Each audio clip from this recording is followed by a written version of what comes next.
All right, welcome back to the Maine Basketball Rankings, basketball data nerd, Lucas McNelly. So during the playoffs for every round, I've been having a fan of the opposing team, when possible, come in and defend their team. But then I thought, do I want someone to defend Kyrie Irving? And no, I don't. Right. So Adam Robinson is here to not defend the Mavericks and talk about the finals and other stuff. And so if you're watching this, thank you. Actually, welcome to the show. Right. Thank you. Yeah. Thanks for inviting me on. I always love coming on. And if you're watching this, you can see that we are both wearing Maine Sting uniforms. So there's a backstory here. One is that we will both shamelessly do anything, really, Right. within reason. Right. And I was on Instagram and I saw their uniforms, which I have one right here. And I was like, these are so cool. This is, yeah, if we can get it's going to show better on Adam's side. And they're reversible too. I just noticed that. And so I was tweeting about how cool they were, and then Steve Carey, who is in charge of the Maine Sting, reached out and is like, "What size are you? What is your address?" And so now Adam and I both have some Maine Sting gear that we will wear the hell out of Oh yeah. on anywhere really, podcast things.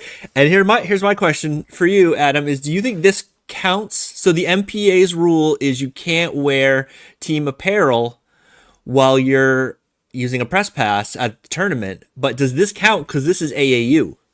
Right. I think it should count. This isn't like Kennebunk. So like I feel like we're good. It's not a Coney shirt, so That's true. Although I would like the Coney shirt with the cutoff sleeves that they wore in the main yeah. event. That would be pretty cool. I was I trying to know. get TJ Maines to sell those, and he didn't seem super interested. Well, another part of this is we always see whenever we see a team, a high school team that has a cool shirt or like a warm up anything, we usually post about it or say that we want it, and it hasn't really worked out. Like I want No, Edward Little's like candy stripe pull away pants that they warm up I in. hate the candy stripe pants. That's Oh, I just love me. them. Some people, it's a lover. People love them, and other people hate them, and I'm just like, no, I don't That's like fair. those. But this is one of the first But times that we've actually gotten something sent, and it's not a MPA I team, know so I feel great about it. I think it's fantastic. I think more people should send us stuff. There's a short list of teams that I won't wear their gear because I don't want to get like kicked out of the family. Right. Like I'm not wearing an Oceanside shirt, and I'm not wearing. I could maybe get away with a Lincoln Academy shirt, but Yep. maybe. I Yeah, don't know but how I feel you have about that. family ties, right? So you Yeah. your life is on the line there. So I get it. Yeah, I mean, I'd gladly wear a Spruce Mountain shirt, and I have Yeah. a Wisdom shirt, anything. And I Right. think, talking about the rule, I think if you're at a Caribou Presque Isle game, I see no problem with wearing a Kennebunk shirt. Right. You know, I think I I, should I be able mean, to wear one of my 2011 Edward Little track shirts when I'm at, yeah, Monmouth Buckfield, right? yeah, I think that should be totally fine. But I mean, I get why they do it. Yeah. But I mean, this is why we have podcasts so we can wear them here, and it's Exactly. great. Right. It's great. All right. So speaking of track, let's start with track because you were at the track championships. You were at the A track I championships. was at the A for about half of it. I can pull up results, but yes, Okay. I was. So what were a couple of things that stood out for you, like players or I guess athletes? It's athletes, I guess you would go with there with Yeah, track and field. athletes. Yeah, right. So the biggest thing, well, there's a couple things. One that really sticks out from my time there, is the boys' mile was happening, and Maddox Jordan, who is from Noble, I think he's graduating this year. He is an incredible distance runner. I think he ran like one of the fastest times ever from Maine in the 800 in indoor season. He is just amazing. And so he's running the boys' mile. He had a Portland kid on his back through the first lap, and he ran it in 62 seconds, which is a 4:08, 4 minute 8 second mile. And Jesus. through the first lap, his coaches were saying too slow. I was like, oh my God. I don't think I could sprint that. No, it's really, really difficult. And I asked the coach what he was trying to go for, and he was trying to go sub 4:10, which is just a crazy number. He finished at 4:15. and I'm trying to find out. He also won the 800 at 157, and he did not run the 2 mile. So he ran the mile and the 800. He's incredible. That's insane. And then the best race I saw was actually, it's probably down to two. The girls' mile was awesome. Let me pull that up real quick. It was between. One second. I can't get over the 408 being too slow. No, it's unbelievable. he ran a 415, and they were like, "Oh, too slow." But what a bum. Yeah. Samantha Moore from Portland and Laurel Driscoll from Scarborough went back and forth in the girls' mile, and Samantha Moore won 455. And then the best race probably was the girls' 100, in which McKenna Druin and Emerson Flaker, McKenna Druin of Lewis and Emerson Flaker of Scarborough, they got in the final, and they tied, technically, when it popped up on the screen, 12:15 and 12:15. But Emerson Flaker won. They went to the thousandths of a second, and she won by 4 1,000ths of a second. Don't they have a photo finish set up for that? Yeah, they do. They have a tent right at the finish line, and they have like 3 screens, and they have like instantly the camera. And I couldn't get a picture of it, but yeah, they're right next to each other, and they had Emerson coming across first. So just a crazy race. And I've never seen them go to the thousandths of a second. I thought that was pretty cool. Where's the chip? The chip's on the bib, right? Because it's chip. I'm assuming it's chip time, right? So that could just be a factor of where you put your bib. I don't know if they have a chip in the 100. I think it might be like your chest or like what comes first. It could be the chip in a bib. I'm not really sure what they're doing nowadays, but I think I'm used to 5Ks, like the chest. But either way, incredible race, and I just love track so much, and I'm glad there's a lot of people out at Thornton Academy, which first time at Thornton, and that's a college game. That's crazy. Wow. That's cool. I almost went to the KVACs, and then I noticed it was 6 hours long. And I was like, I really don't have 6 hours today to go to track and field. But I thought about it. Right. It's really long, yeah, because my stepdaughter does like shot put and javelin, and she's like, "Oh yeah, we're gonna get dropped off at school at like 10," and I'm like, "What? It started at 3." 10. Yeah. Right. Yeah, the Haley, the new girl at the Sun Journal who does awesome work, she was there to videotape it, and I met up with her at like noon when all the finals started. She's like, "How long does this go?" And I was like, "Probably another 5 or 6 hours." She's like, "Oh man, that's tough." But if you love it, you love it, and I really enjoy going to track meets. So I never did track, and I did cross country in high school, and so now I just do running. And this is where I'll plug the if you're into running, the Waldoboro Day 5K is the Saturday before Father's Day, which I'm in charge of. So you can come run that. It's very hard. If you've ever driven through Waldoboro, it's very hilly, and there is no good 3-mile stretch of road that doesn't have any hills on it. So it's very hard. But we do have instead of a water station at like the 2.5 mile mark, we have a whoopie pie station when you run up to Moody's Diner, and then there's a table with mini whoopie pies, and we hand you a mini whoopie pie. So, I mean, minimum, you get a whoopie pie out of it. Right. How do you do that? And it's a challenging course, so you're probably not going to PR it, but maybe. Right. Okay, there you go. So yeah, come on out, and I think that's the 15th or the 14th. You get to run across a river a couple times. It's, there you go. You can't good stuff. beat it, and you get a whoopie pie. Yeah, unbelievable. Lucas, I want to shout out one more guy. Okay, do as many as you want. Yeah, no, Andre Clark from Marshwood. He ran the 110.59, which I believe broke the state record, or at least the Class A state record. 10.59, which is really gross. I don't know what he's doing after. It looks like he's a junior. Oh my God! So it could get better. Fantastic. That's really cool. Yeah, 10.59 in Maine. We don't see that often. No, that's amazing. I was doing a run the other day, and they had intervals in it, and I think my sprinting interval was 5.5 minute mile pace. So, these people that's ridiculous. And I'm not that slow. I'm not fast, but I'm not that slow. I'm not like a Right. 12-minute mile runner or anything like that. So Sure. that's crazy. Are you gonna get out to any of the like lacrosse or baseball or softball I'm gonna try to get out the playoffs? baseball stuff. I like the baseball stuff. And I just saw that Brewer beat number 1 seed Hamden in A North, which Lee Horton Wow. from the Sun Journal said that is the most pretty much. Let me pull up what he said. The most unsafe number 1 and number 2 seeds in all of sports are the top 2 seeds in the MPA's Class A North baseball playoffs, and he is so right. Every year they go down. So already in the prelims, Brewers beating Hamden. So Wow. there you go. Love it. Love it. Yeah. I'm gonna try to get to at least the Madomic softball team is pretty good, so I'm gonna try to get to one of those. And I think they actually started. I think they're playing right now. They're quarterfinals, so that's not gonna happen. It's they're at weird times. They're at weird times, so they're like 4 o'clock, and I'm like, well, the kid gets off the bus at 3:45, Right. maybe if the bus is on time, which not usually.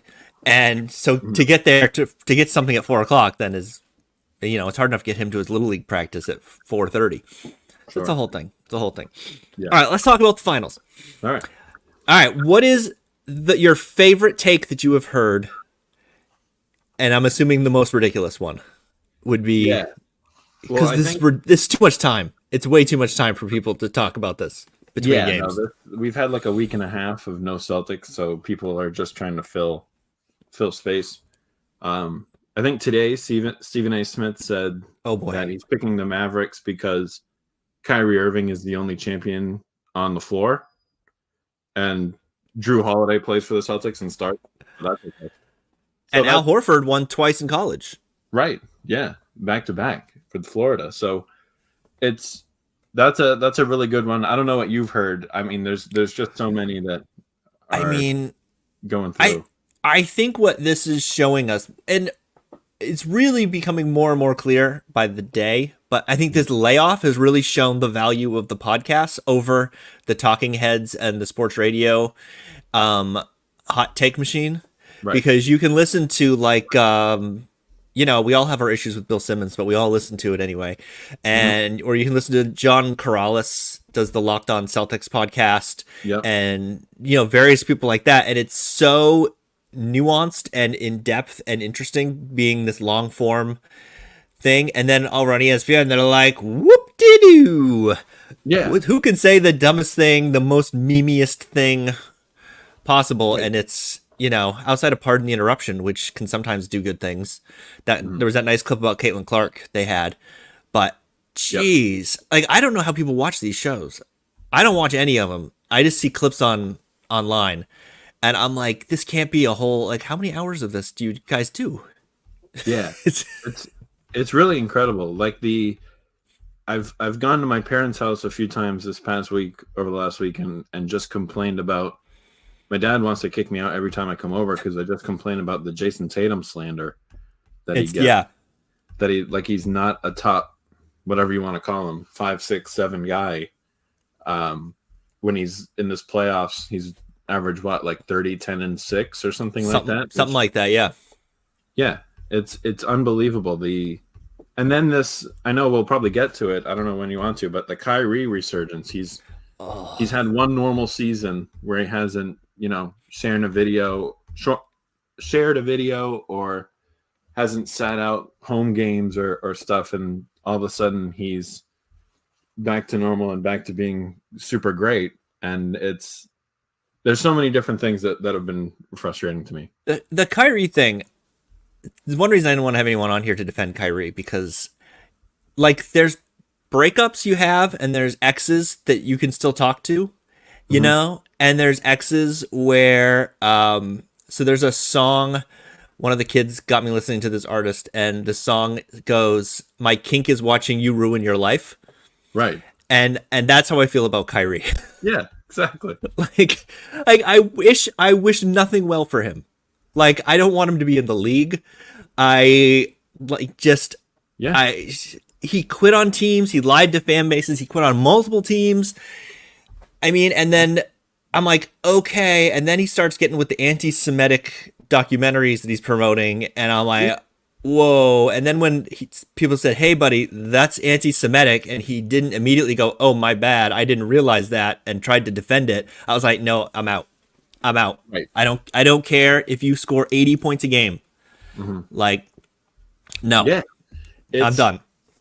it's shocking because then you'll see people post that they say, "Oh, all he did was share a link from Amazon," and it's like, no, he didn't. Like that, he knew what that video was, and the contents of that video are incredibly anti-Semitic and just also patently false throughout the whole Right. thing. And it's not even well made.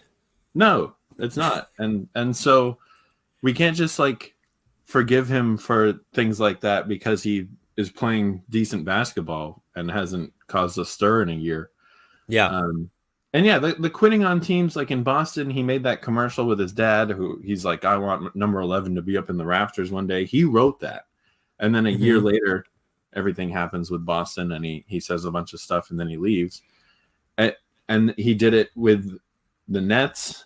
He told Cleveland he wasn't ever going to leave, and then he left like the next year. So he's just ridiculous. And so I'm really hoping we can get into at some point, like the matchups and stuff. But I really like our chances against someone like Kyrie because we have just a million different defenders we can throw at him. And some of the guys from Boston still played against him every day when he was here. So we've got and we have plenty of evidence of him playing like crap in the Garden in a playoff game. Right. I mean, he was awful in that Milwaukee series and clearly did not care. Yeah. Although there was the fun thing where he said, I'm not going to shoot that badly again. And he shot worse. Next, like every single game that series. Yeah. And I forgot about that. Yeah. I mean, the matchups, like, I think from what I'm hearing, everyone's just speculating now because we got nothing else to do, but it sounds like they're going to start with, Derek White on him. Yeah, and that makes the most sense. I guess they could put Drew Holiday on him, but Drew Holiday maybe is going to guard Luka, or Jalen's going to guard Luka. I think there's a lot of options. Yeah, the Luka thing is really interesting. I don't know because I put out a couple days ago that maybe you just put Tatum on him, and they're going to run screens. They're going to do pick and rolls with Derek Lively and try to get people off of him. But the reason I really like Boston in this series is because everyone's switchable. We have Porzingis back. I don't know if you saw that, but I did see that. Yeah, right before he's not even on the injury report. Yeah, he's not even clean. Probable. Yeah, that's beautiful. Right. Remember how Tom Brady was probable for his shoulder for like 10 years? It was awesome. Yeah, it was every week. And then he was fine. But yeah, we have everybody. We can switch everything. You throw White or Holiday or Tatum or Brown at Luka. You need stronger guys. So hopefully when he gets into the post, it's someone like Tatum or Porzingis and not maybe Drew Holiday. Or you go the route. What do you think about this that people have been putting out where you just let Luka get his and you try to mega stop everyone else? I mean, that actually kind of makes the most sense to me. Right. I think it's more important to shut down Kyrie than it is to shut down Luka because he's so ball dominant that,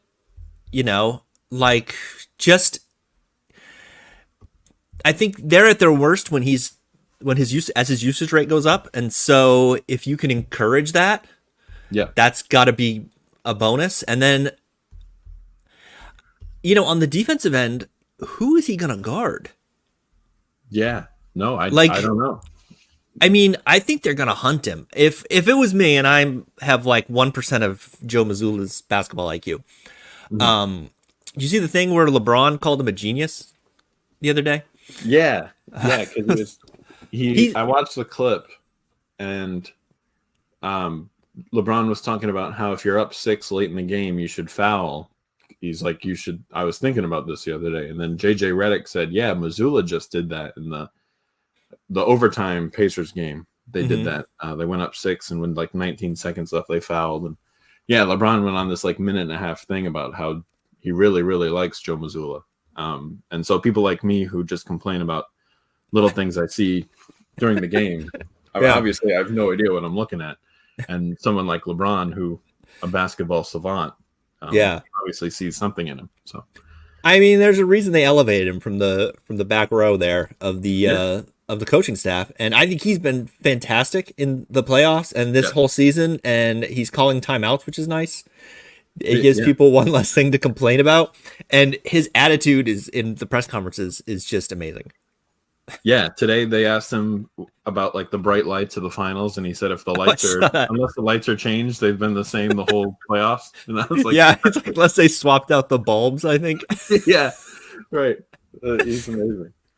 Yeah, I mean, but if you're like I was saying, if it were me, I would make Luca work on defense, and he's not 100%. That knee is clearly not 100%, and if Right. you can wear him down, every little bit helps. And I wouldn't be surprised if they're hunting him in pick and rolls the entire game, making him play Pick and defense. rolls, have him run off a couple screens. I would have him just hit a screen pretty much every time down, Hmm. just to fight through things like that. That's what they try to do to Steph Curry, but he's just a magician and Yeah, still can shoot. But with Luca, yeah, you've seen if you work him and you try to make him work on both ends, you have a much better chance. I mean, the Mavericks are here and they've beat good teams, but the Thunder held them to like 90s and very low hundreds throughout their series. They just couldn't score anything.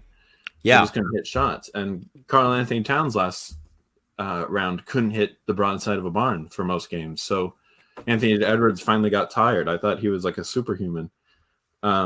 Which I just want to say that I predicted that on this very podcast that he There you would go. hit the wall. I was like, yeah, Yeah. we've seen this before where you break through and then you like that's it, Yeah, right. you You're know. like, whoa. And I kind of wonder if that's what's going to happen in this round to the Mavs. Yeah, I mean, PJ Washington's been hitting at a really crazy clip, which as long as we follow him into the corner, and maybe they keep him, let him stay open and just hog the lane and stop Luka from doing things. But if you can come out to PJ, we have guys that can guard Gafford. We have Tillman, Horford, Porzingis can get in the way, make them work. Which Gafford though and PJ, great pickups that kind of turned this team around. Oh, yeah. halfway through the year. But I just think that we have the depth, and Boston has the depth, and I think that they have the all around better team. I think Tatum and Brown have been playing phenomenally. We haven't even we haven't mentioned Jaylen Brown's name. He's been amazing. He's been incredible. He saved like 2 or 3 of the games against Indiana. He's just been everything you could ask for when you gave him that contract. You were hoping for the best, and we've gotten it. And it seems to have fueled him, that contract. I forget where I was listening to that, and this says usually, you get the big contract, and then the guy's like, "Oh, thanks, guys. I'll see you later." Yeah, I'm right, gonna, like Jordan Poole. Right, exactly. And then he's like, "No, now I got to prove that I deserve this contract." It probably helps that he got the contract before winning a title because now, you want to get that title, obviously. But he's been fantastic. He just seems really locked in. And yeah, I think one thing I was thinking about is the Indiana series. It really felt like the games were close, but did it feel to you like the Celtics were kind of playing at like 90% for most of it? And against Indy until like the last 2 minutes, and then they go, "Oh, okay, let's finish this thing off." But because their defense would definitely ramp up in the final 2 minutes, like noticeably, and in that stretch where they came back down, whatever it was, 18, I think. Yeah, They had those 4 straight possessions with a block shot, which was something. God. That second half, I was really down at halftime, and then they went on that stretch where Indiana didn't score for like 7 minutes, and they blocked everything, and they scored some. They brought it back within like 4 or 5, and I was like, "Oh my God, we're back in." But this Celtics team for years now has been so good at just playing to the competition, or they have a lull in like the second or third quarter. Although this year, it seems like the third quarters have been better than their last. A lot better. Third quarters. Yeah, it's been kind of like a thing. This Boston team the last few years, the third quarter, they were like the opposite of the Warriors, who would come out of the halftime and just kill you. We let everybody back in. I do think there is something to that where that they would take their foot off the pedal a little bit and let Indiana kind of cook. And I don't think that we will see too much of that because I think they want to get this over with and prove so many people wrong, even though that they're the favorites finally on the first East team that's a favorite in the final since the Heat in 13, I think. So something like that, yeah. And they have the profile of one of the all-time great teams, and most of the people on like media people are picking them to lose, which is nuts. And I think 89% of the money on one of the sports books is on the Mavericks. Yep, which is crazy. I mean, part of that makes sense because you can't really get good odds. Yeah. On the Celtics, so like I don't know what the return is on $100, but it's not much. No, it's not a lot. I think it's like what -160 or something like that. So it's not very good. Great. But you can bet the games. You can bet the outcome. Yeah, you can bet the number of games. You could just bet money line every game and probably get better numbers. But yeah, I think the Mavericks are like +188. But if you just listen to sports talk, even locally or nationally, you would think that the Celtics don't have a chance. I've seen so many people where they say, oh, the Mavericks have the top 2 players in the series, and I'm like, what are we doing? I mean, if you want to say Luka's the best player in the series, okay, but sure. But the gap between him and Tatum is not big, and one of them plays defense and the other one doesn't, and if only there was some evidence of the Celtics beating a team, winning a series where they didn't have the best player in the series, like say, oh, I don't know, the Bucks. Right. Or the Sixers. Or like this is the first year where we haven't had a game where the Celtics didn't have the best player in a series, or and they won all of those series with the exception of the Warriors in the finals. Yeah. So I'm not sure where this narrative of you have to have the best player in the series is coming from.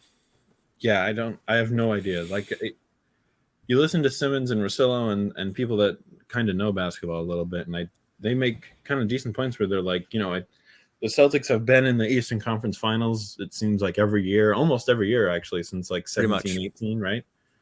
And so I don't know if it's just like a fatigue of seeing the Celtics, but it's really frustrating. And then the people that try to discredit Tatum, I kind of mentioned this earlier, but they want to see more of him somehow when he has the 46 against Milwaukee in Game 6, and then they come back and win that series, and then he has the 50 points against Philly in the Game 7.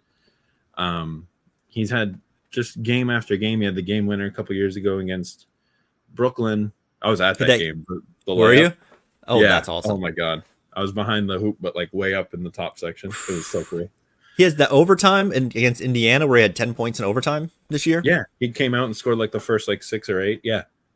He just time after time comes up big and doesn't get the credit. So I'm really hoping that him and Jalen continue their play. If they just continue their splits, I mean, there's nothing left to say if they finish off like this. How much of it do you think is, so there's the fatigue factor, and how much of it do you think is that his 3-point shot has sort of left him a little bit? Oh, and that's like the big thing you can pick at is, right. Maybe don't take so many of those, but that's, I mean, when you're first team all NBA, you get to take 3-pointers. That's how it works. I agree with you. Right. I think his shot selection sometimes is baffling to say the least, because a lot of like off dribble step back threes that just seem to never go in, but fewer of them. I think it's fewer than there used to be. Yes, it is. And then his decision making with the ball, when he's just dribbling and coming off screens, he finds the right play, or he'll take a good shot most of the time. I think his decision making this year has been phenomenal.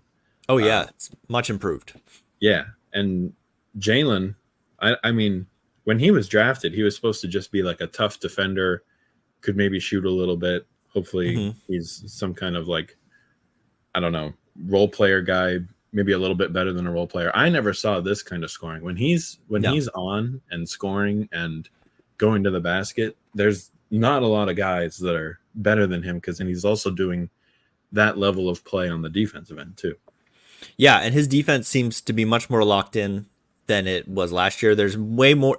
It feels like there's way more block shots than there used to be for a guy that athletic, and more steals. And he seems to have learned how to dribble with his left hand, which is handy. Yeah.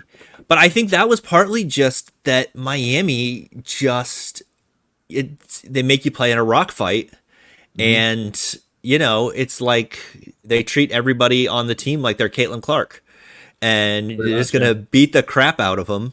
And it's hard to play basketball like that. Like, anyone who's ever played basketball has been in a game where it's like a pickup game or something, and the other team is just crazy physical.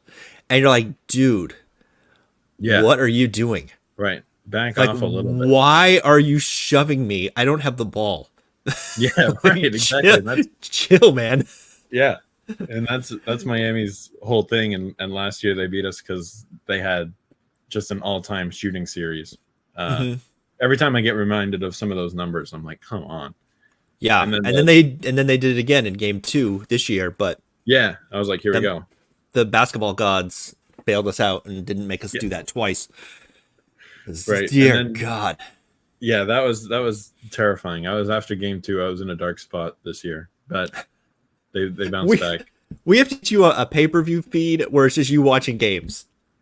Oh, dude, it's just you watching playoff games. It's so bad. I don't even know what I'm going to do tomorrow, where I'm going to watch it. I might go to my parents, but my dad might kick me out, so I might just stay home. I don't know. Set up a Twitch stream of you watching the game. I should put it behind some kind of paywall, but yeah, I think I'd get you and Nathan Fournier. I think would sign up. So yeah, it'd be great.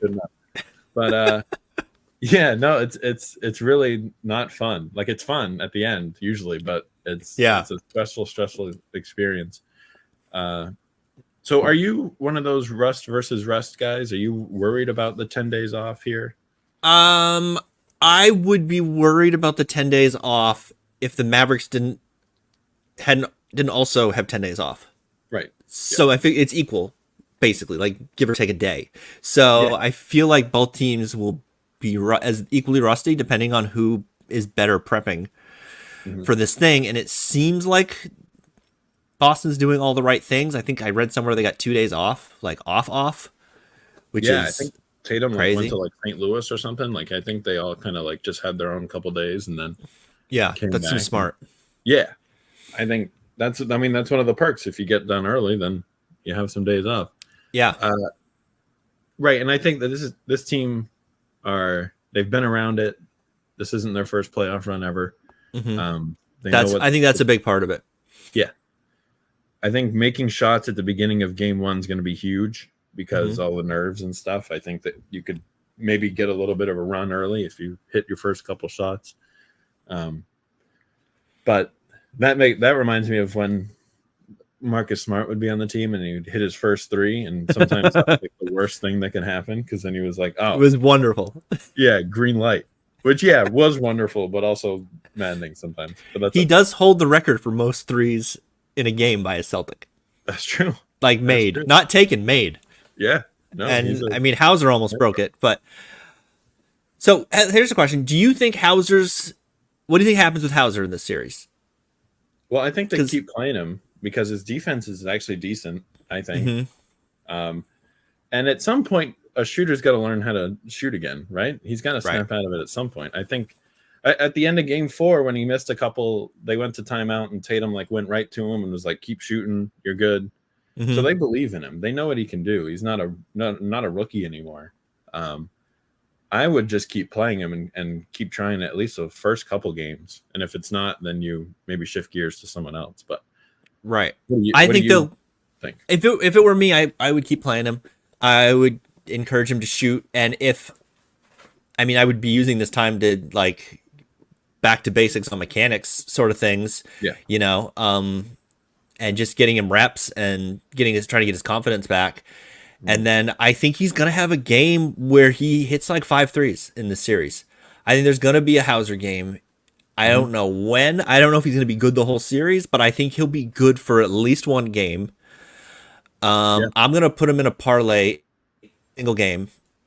Right. Because first of all, it'll be a really easy one. It'll be like zero point 0.5 or something, or 1.5. But I think he's too good of a shooter.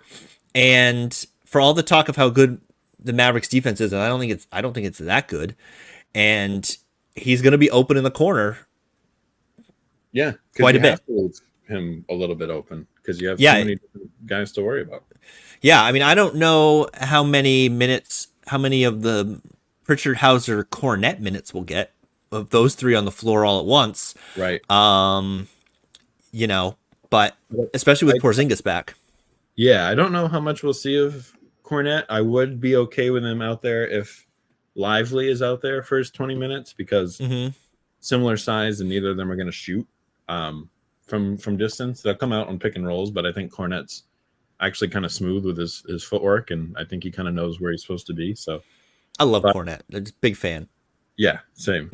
Uh, but Porzingis coming back is just so huge, and Yeah. Horford can have a few minutes off more, and maybe less Tillman minutes. But also, I see the Tillman minutes, and they don't look phenomenal. And then you look at the box score, and he has like the best plus minus on the team.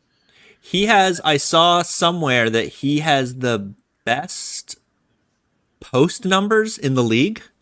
He is the Yeah, 100th percentile for post scoring. that's amazing. I was like, what?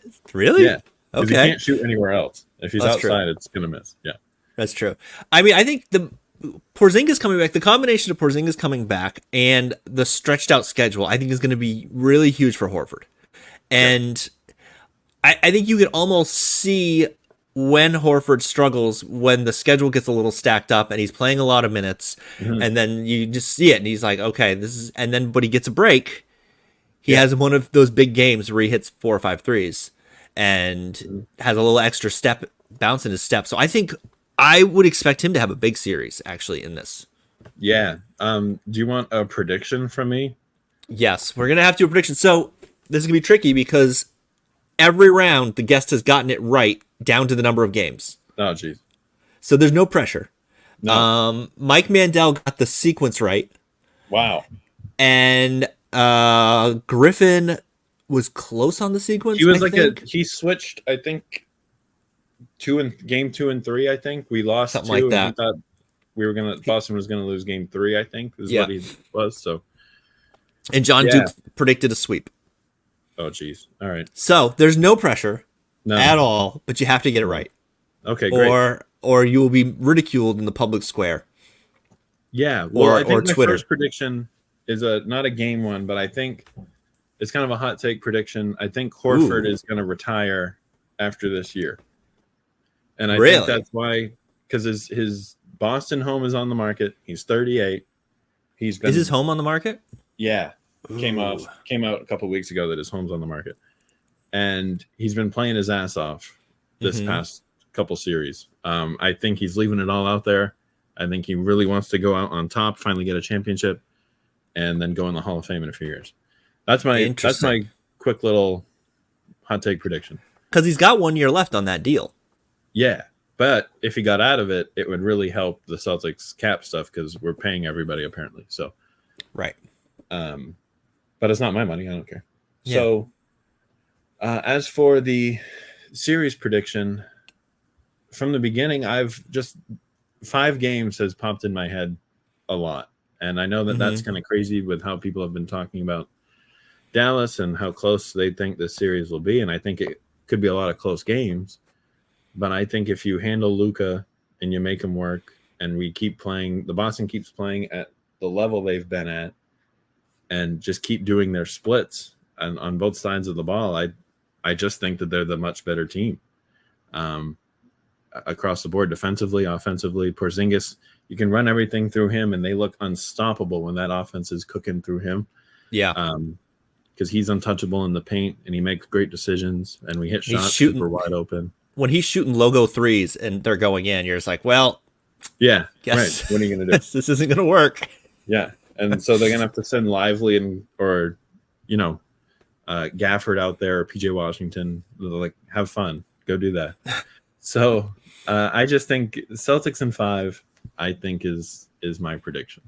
Which game do you think they lose? Probably game 3.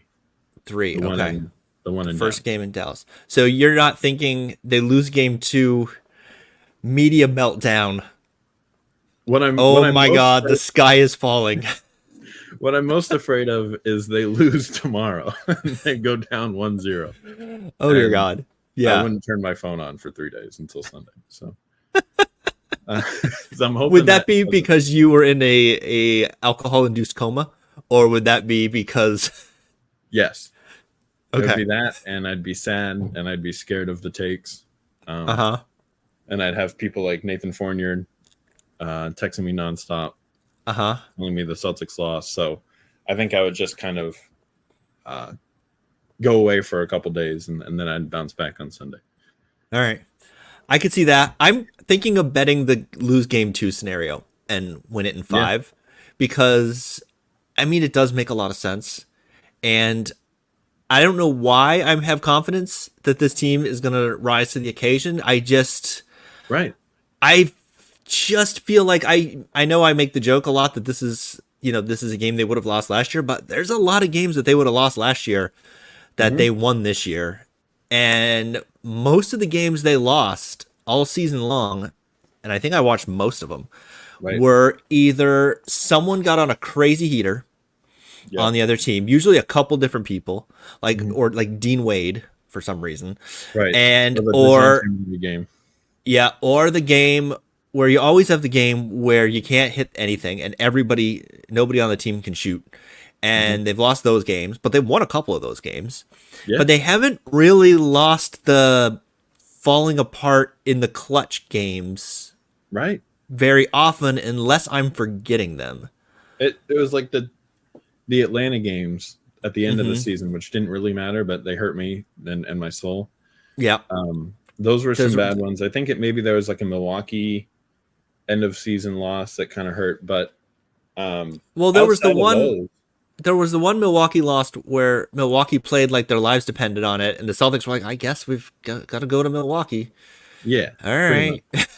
Yeah, because they the last like month they didn't have anything to play for, so right. and I had to keep reminding myself that. But uh, yeah, no, you're right. The clutch games they've been all over them, and the Indiana series, those were phenomenal wins, and having to win them in a bunch of different ways. I thought it was awesome. I thought it was telling in the Indiana series that in the final 2-3 minutes, the offense really ran through Derek White. Yeah, And that hasn't been the case. That wasn't even the case in the regular season. And so I kind of have a theory that that's one of the things they've been working on in this month that they had where they didn't have a competitive game right.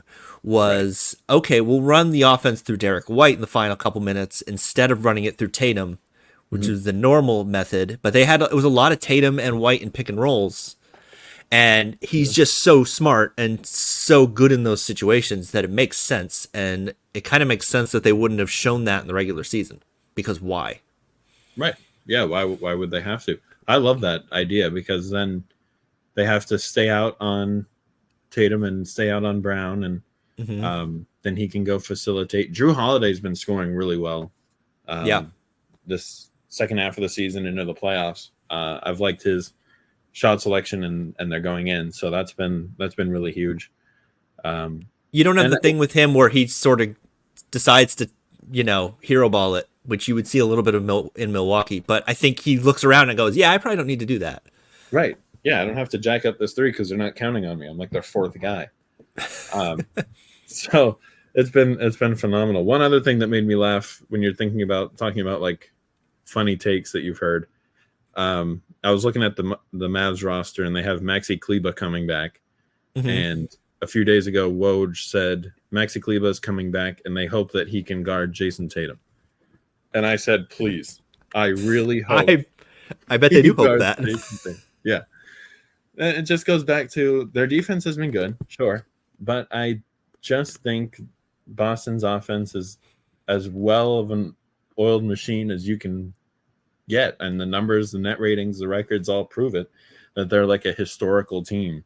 Yeah. And I just think that they're going to finish it the right way.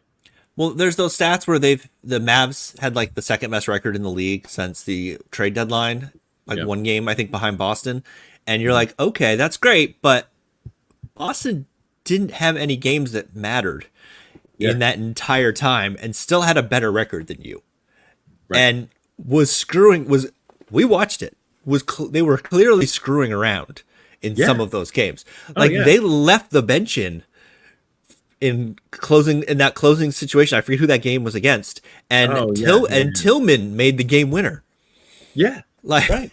It's like what's going on? Yeah, they were just throwing things at the wall. See, I think it was just a lot of seeing who Missoula could trust from the bench Mhm. in these playoff games, and he's found a couple guys. So yeah, Simmons had a thing he posted, and I saved it. Dallas would be the second worst finals winner by record since the Bird Magic season. Jeez. It's Houston in 95, 47 Mhm. and 35. Or just total with regular season and playoffs. I'll do that. Houston was 62-42. Dallas this year, 62 and 38 so far. And Miami in 2006, 68 and 37. So, And that Houston team was the defending champs. And I think, if I remember correctly, they kind of coasted through most of the regular season, and maybe had some injuries, and it right. was kind of the championship hangover, and then they sort of flipped the switch, Yeah, they turned it on. And then which that seemed to be a 06 thing in the season. '90s for some reason. Yeah, that makes I sense. think Shaq did that a lot too. Yeah, just turn it on kind of thing. Right. Yeah, just sort of coast until the playoffs. So, but yeah, I mean, I'm just excited. I can't wait. I wish the game was tonight, but I just think the Celtics. I'll say in 5. I'll say losing game 3. Although I'm scared All about right, tomorrow. That's my prediction. I wouldn't be surprised if tomorrow's a blowout Me too. because That'd be pretty cool. that place is going to be loud and it's going to be Super loud. rocking, and yeah, that wouldn't surprise you. You think we get Brissett this series? I hope so. I kind of like the Brissett minutes when they go kind of small and they have Brissett and Tatum out there, and Yeah, they can switch everything. I think though that we'll see some of that. I really like I like their offense when they do that, and I think they can defend pretty well everywhere when they do that. We might not see it as much now with Porzingis back, but who knows? You know, I'm True. not the coach. True. All right, so 5 games, and then tell us about the mini golf scene. I went mini golfing yesterday. Yep. My kid is terrible at mini golf, but he's 7. He gets very excited. He's just running around. He's just hitting it everywhere. He'll either get it in 2 or in 12. Those are the only, Yeah. like he's just not lining them up at all. Yeah. But but I broke par, which I felt pretty good about. And There you go. yeah, but you're playing in a league, right? Do you play in a league? Yeah, I play when I can get over there. I've played a few times already this year. Nathan Fournier of the Sun Journal puts it on over at Tabor's in Auburn. It's on Sunday mornings. We have a few guys come out and some women now. Sometimes some kids as well. But yeah, we play 2 rounds at Tabor's, and it's a par 41. So we try to get around there. It's kind of a tough course. There's a couple of holes that are really tough, and really just my main competition is Nate. I want to beat him every single time we play. So we pair up every week, and sometimes I get him. A lot of the times he gets him, but he takes it. He is on it, man. Some days he is locked in, and then sometimes, like last time I played last weekend with him, he was falling apart on the back 9, and so we were doing the math out for the final hole, and he was luckily up 2 still, and took me down. But it's a lot of fun. I try to trash talk Nate, but he beats me more than I'm worthy of trash talking. But it's a good Where time. are you in relation to par in this course normally? We're usually either like 1 under to 2 or 3 over. That's usually where we're around. So I mean, 41 par. I think I have the app. I switched finally to an app, which was so much better than using the little pencil because I hate the pencil. yeah. So I can find the app. I want to say it was like a 40. Pencils in my car. Yeah, I feel like it was a 46. Where is this stupid app? It was a 50, par 50. Oh wow, there you go. Yeah. So It's I don't so know hard if to like judge though and compare different courses, because yeah, you'll Right. get a 50, you'll get a 40, kind of anywhere in between. But Nate will go around and he'll play different courses all around Maine. The last few years, Tabor's has put on the Maine Mini Golf Open, and that's probably I think it's usually August, which is 3 rounds of golf, and you pay $20 or something to get in, and then there's big prizes. They have people come from like Connecticut to come up and play. Jeez. Kirk Minahan a couple years ago came up and played in it from Boston sports radio fame. Yeah, no, it's a pretty big deal up here. It's a lot of fun. Very cool. Very cool. What have you got coming out for, like, are you doing more podcasts? I'm going to start it back up. Writing? I've decided I'm going to start writing and podcasting this summer and get really into it in the football season if I'm not with anything. Mm-hmm. I've already talked to some people to come out for some summer stuff, and I want to do some deep dives into maybe some high school basketball stuff. And I've got some ideas, so I want to get cooking again. I took kind of this winter and spring off a little bit because I've got my other job and I'm rehabbing injuries and stuff, and then got kind of lazy. But I'm going to be back this summer and going to be cooking. What have you got? Well, you've got a Levitt practice you got to go to. So there's that. I know. Yeah.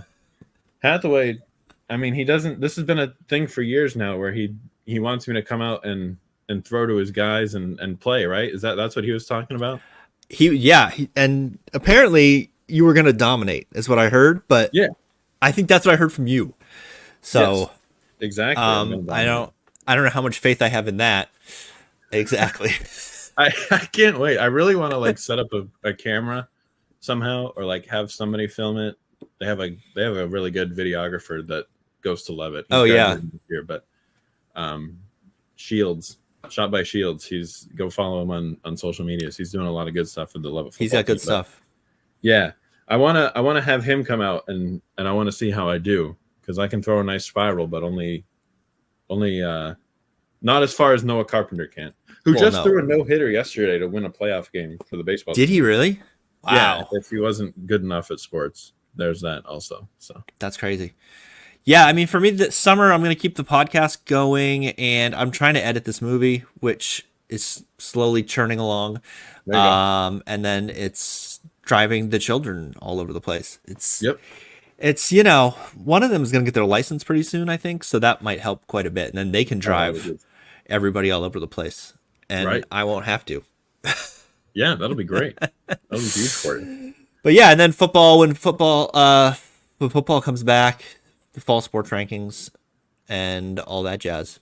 So, but trying to keep the podcast going in the summer and not worrying about being on a schedule, which I think was my issue last year. Is I read somewhere that you should be on a schedule and blah blah blah blah blah, and then I got behind with like life, and I think I lost my voice for like a week or a couple days or something, and I got off the schedule. And then when I got off the schedule, I was like, oh well, and then it was hard to get back on the schedule. So now I'm just like, if I get, maybe some weeks I'll do 2 or 3 episodes, and then I might not do one for 2 weeks, and whatever, because life. It's your thing, right? And I'm trying to figure out if I want to try to get someone to sponsor itself. So we'll see.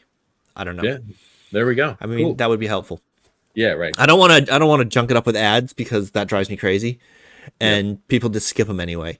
So yeah, and then if we stop doing podcasts, then people will stop sending us this swag, and then we won't have this cool stuff to wear. Exactly. And then what's the point? Right. If I'm not getting AAU stuff from the Maine Sting, then why am I doing it? No, I'm just kidding. Thank you to the Maine Sting. Coach Carey is a great guy. He's with CM right now. Also, he's got a bunch of different basketball teams he's involved with. His kids went to St. Dom's. Good player. So he's supposed to come on at some point. We're trying to get it scheduled. Yeah, you should have him talk about the recruiting that CM does, because they hit the international portal hard. It's really that's actually kind of why I want to get them on, because they do such a good job recruiting, like both locally and from away, to put it simply. And I think that's fascinating, because that's not really a destination that you would think of. Yeah, you got to figure out how they talk them into coming into Auburn, Maine. Right. But I mean, I love Auburn, but when you're from like London or like the Netherlands, why would you want to come to Maine? Spend a winter in Auburn, Maine? Yeah, you'll love it. There's like 4 things to do. But whatever, they do it, and they're both teams are pretty successful for it. So yeah, that'd be an interesting topic. Yeah. So anyway, so we got to get him on, and then more people, and get more swag, and Yeah, yeah, why not, yeah. right? Never Um, ending thing. right. All right. So I think that pretty much. You want to add anything? You got anything else you want to I got hit nothing, on? man. This I was this don't. was great. I don't think I have anything either. Just the constant stress of waiting for the next game, Yeah, and the worry that it's gonna go 7, and we're gonna like lose in 7 on a Luca step back 3 or some nonsense. yeah, or like a Kyrie layup, and it's like, oh, Oh dear God. yeah. Well, we Yeah. are what 27 hours away Yeah. from tip off, so Something like that. And this will drop probably tomorrow morning. great. So Thursday morning. And then if you're listening and you want to come out to the Waldemar Day 5K, register. Do it. It's on Run Sign Up. It's a lot of fun. Come say hi. And I'll make you run up a bunch of hills. And if you really want to work out, you can run the Waldemar Half Marathon, which is the hardest half marathon in the Eastern United States. Perfect. It's Love it. ridiculously hard. Yeah. 18 So, is 18 hills and yeah. 1,500 feet of elevation gain And 13 miles is crazy. in 13 miles. But you end at a brewery and you get a beer if you There finish. you go. Boom. So Perfect. what more do you want? Yep. All right, so we'll wrap this up. Where can people find you, Adam? Twitter, Funk Flashy Rob, and that's pretty much it. That's where I'm posting a lot of And my they stuff. can subscribe to your Substack. Yes, Maine Sports Today.substack.com, I believe, and Maine Sports Today is the podcast that I'll be getting up in the summer, and yeah, we'll be cooking again pretty soon, and hopefully we can collab on some more stuff going ahead. Of course. And keep it moving. One thing I want to do is I mentioned to you this through DMs. Well, might as well just say it out loud because no one's listening anymore. Is to get, I think if we could, I'm trying to figure out the tech to do an alt cast where some of these games in the winter where they don't have announcers. Some of these like WHOU has some, and some of them are just on YouTube and whatever, and do an alt cast where we can see the game and talk, and it's just figuring out the technology of it. I think that could be really interesting, and to sort of highlight some of these games that don't, and these teams that don't normally get like a spotlight shown on them. Not the spotlight. Like this is. Yeah, no, but I know. totally get what you're saying. Like the Sun Journal coverage area when I was doing this, teams like Monmouth, you get to the playoffs and they're like, their record is what? But you get some writers there, but you don't ever get like video or anything Right. of these games. Or Lisbon, they had that Levi Tivitz for a couple years who was just a beast. But they're not getting any video people over there. So yeah, little smaller schools that have really good basketball programs. I would love to do stuff like that. And we know enough people around the state that I think would help us. So Yeah, I think it's doable. I just try to figure out how to do it. And then part of the trick is with this program that we're using right now, you can do a screen share, but then it's like the whole browser that you're sharing. And so it just looks janky. I tried it out and it works, but it just looks terrible because you can see like the tabs up at the top and everything. And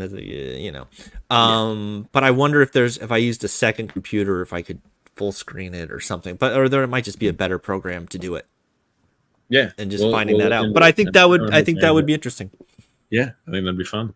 So all right, I'll wrap this up. So this has been a production of MaineBasketballRankings.com, your site for the most comprehensive coverage of Maine high school basketball from York to Ashland and everywhere in between. If you enjoy these, subscribe on wherever you podcast, because it's wherever you podcast. Tell your friend, do the rating, do all that nonsense, because it helps algorithms, and our algorithmic overlords are going to kill us all anyway. And AI is going to become sentient, and we're all going to die. But in the meantime, hit like and subscribe on the podcast, and I'll be back next time with another episode. Thank you so much, Adam, for doing this. Awesome. Thank you, Lucas. All right. Till next time.